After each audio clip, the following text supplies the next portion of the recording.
Time. Is it merely an ethereal construct? Or is it a facet of our reality that makes up the fourth dimension? Only one thing can be said for certain, and that is that it is annoying as hell to schedule. This is MGM.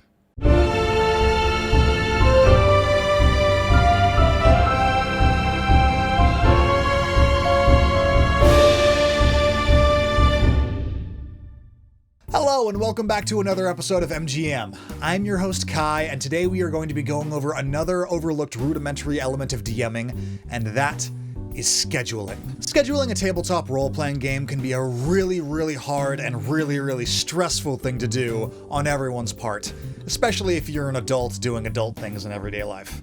It is hard to get a bunch of people to schedule time out of their busy lives to all gather up in one place and give hours of their time to play a really fun game. Even if they want to be there, just life makes things hard.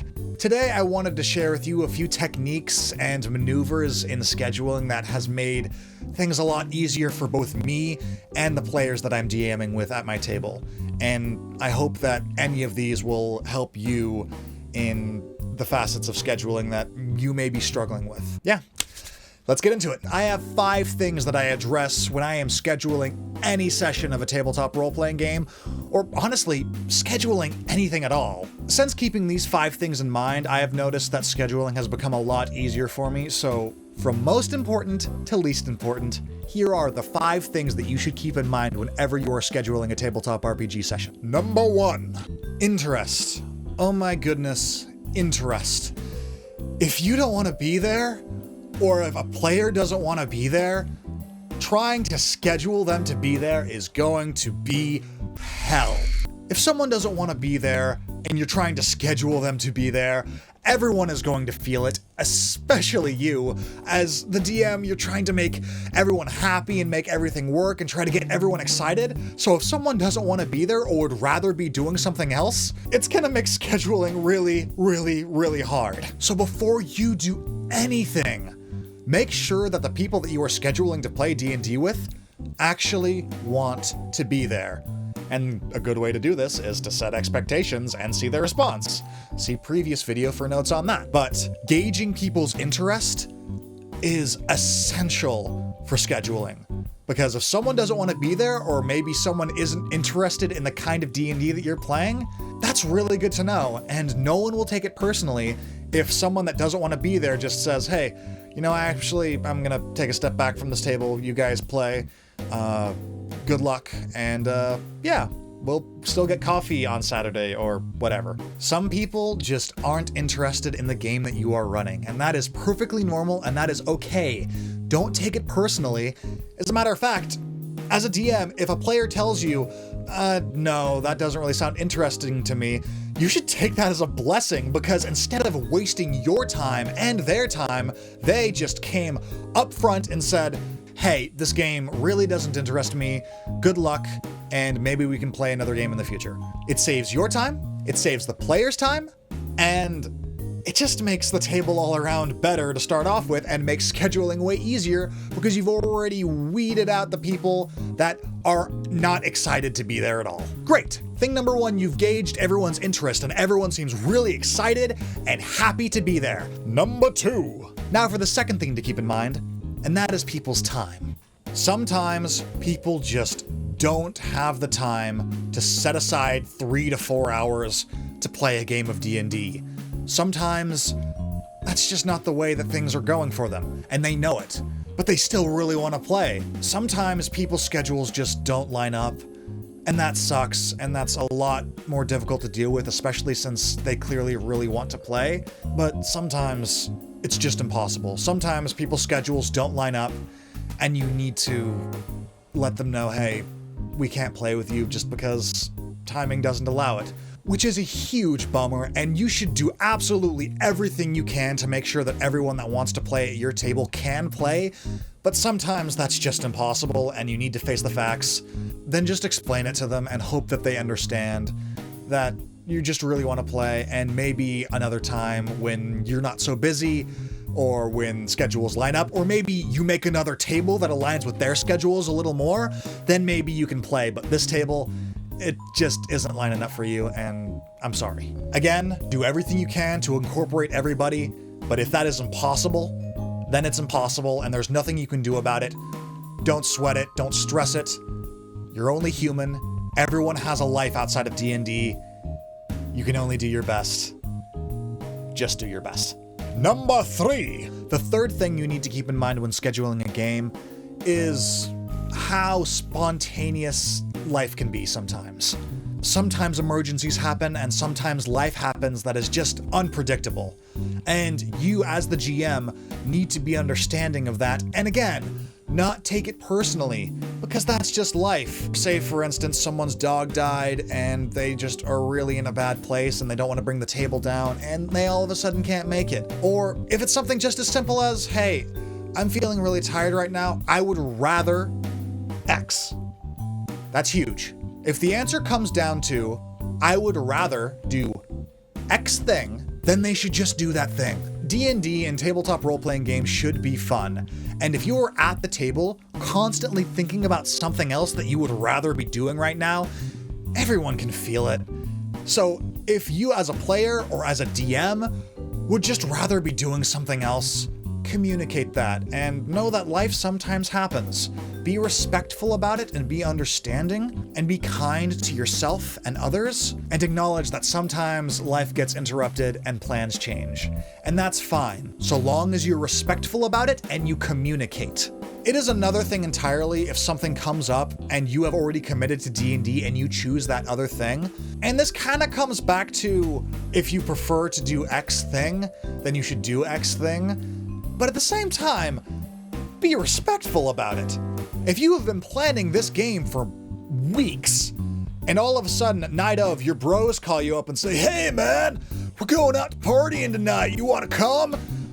And you say yes, imagine how that makes everyone at the table feel. You have been spending so much time, and the players have been spending so much time, and the DM has been spending so much time to make this game a reality, and at the last second you just duck out? That's fairly disrespectful. But of course, there are exceptions to this rule. If you got back from work that day and it was just a really horrible, horrible day, I'm sure everyone will understand. Take care of yourself.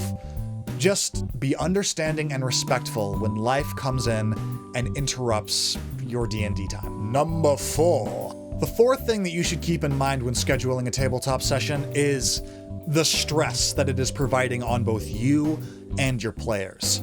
Stress sucks, and there's so much of it put on people every single day. Your gaming session doesn't need to be a part of that stress clump. If playing D&D or a tabletop RPG becomes stressful for you and becomes another thing that you need to be worrying about, take a step back and analyze the situation, because it shouldn't be that way. Playing D&D should never be stressful outside of the context of the game itself. It's another thing if it's a really high tension moment and the village's daughter has a knife to her throat and the cultist is going to sacrifice her to the god of death and destruction, and you were really stressed out about it. But it's part of the game, and that's fun. But if to get to the game, you need to push back all of these other facets of life to put aside 1 hour of time that you could play D&D with all of these people, and you've had to just rearrange everything in your life to get there, it's just hard. I can't say for certain if it's not worth it or not. Everyone's priorities are different, but I do know that sometimes it's just not worth it. The amount of scheduling that needs to happen for you to attend a D&D session or a tabletop RPG session, sometimes it's just not worth it, and that's fine. And as a DM, if you notice that a player is stressed out, really stressed out, and is stressing themselves out to make it to that table, pull them aside and say, hey, I noticed that things are really hard for you right now, time management wise. Are you sure that you want to schedule time for D&D, or if you would rather just have that time to do what you need to do? And then they answer you and you schedule based on that answer. Be honest with yourself, be honest with your players, and know that this game shouldn't be stressful, and if they are stressed out about it, talk to them and realize that that stress shouldn't be there. If it is stressful to show up and play this game, something is up and it needs to be addressed. And it's something that should be near the forefront of your mind for something to look out for. Because a lot of times players won't bring this up because they'll feel like it's their problem, but it's not. As the DM, it is your job to keep an eye on the players and see if they're still having fun. Because if they're stressed out to be there and it is just really hard for them to make time for this game, sometimes you as the DM need to approach them and be like, hey, this is really hard for you. I know that it is. I don't want to see you like this. Just take some time for yourself. And every time that I have done this, I have been greeted by appreciation from that player because they feel validated, they feel heard, and they feel like they're not letting anyone down. Because I know that me as a player, if I say that I'm going to be playing D&D with you, hell or high water, I am going to make it. And that's because I feel obligated to you because I've made a commitment. And if you, the DM, release me from that commitment because you have the power to do that, there is a time and a place for it. It just feels validating, and it's just better for the table. And listen, I know that that one will probably be controversial, like, oh, people should take care of themselves and be honest with me, but the fact of the matter is, a lot of people are shy about that kind of thing, and if you want to run the best table that you possibly can, you need to be aware of your players at the table and their stress levels and see the way that they act before they show up or before the game has even begun or during the prep for that session. You need to pay attention. You're always on. You are the dungeon master. You are the game master. And that means more than just playing the game. That means facilitating everyone's fun, which includes keeping an eye out on how stressed people are. Whew, that one was tough, but now finally time for the final one. Number 5. The last thing that you need to be worried about in terms of scheduling, and this is the one that's most intuitive, is logistics. The actual time and day and place and how to manage that. After you have addressed these 4 prior things, now you can go on Google Calendar or one of the many other scheduling apps that are available and schedule a game. For some people, keeping schedules is really hard, and that is an independent challenge for them. As a DM, you need to be understanding of that and help them with managing their own time relative to the game and to a point, of course. But if they need your help to schedule their own time, be there for them and do your best. Of course, out of any of these, if there was one that I would say is optional, it would be this one. If someone can't keep track of their own time, there's not really much you can do about that. Just do your best. You have your own things to worry about. But if you're looking for maximum effectiveness, helping them schedule the time is technically better than not. But I would argue that that really isn't your job because you're not their babysitter. But neither here nor there. If you want to do it, go for it. If not, that's fine. Generally, I just talk to my players, verbally confirm a time, and we meet online, and that's that. But I know that that can not work out for some people, so Google Calendar works really well for me. And that's basically it. If you keep these 5 things in mind, scheduling should become a lot easier for you. At least, scheduling became a lot easier for me when I started to keep these things in mind. And your game should be better because of it. I hope that this video helped you in some way, shape, or form with scheduling your table. If it did, please give this video a like. It really, really helps us out. Leave a comment, subscribe, all that good stuff. Also, if you would like to see me DM in action, we have a Twitch channel called RoleCall RP over on Twitch. The link is down in the description, and we would love to see you in chat. Thank you so much for watching. You're fucking awesome.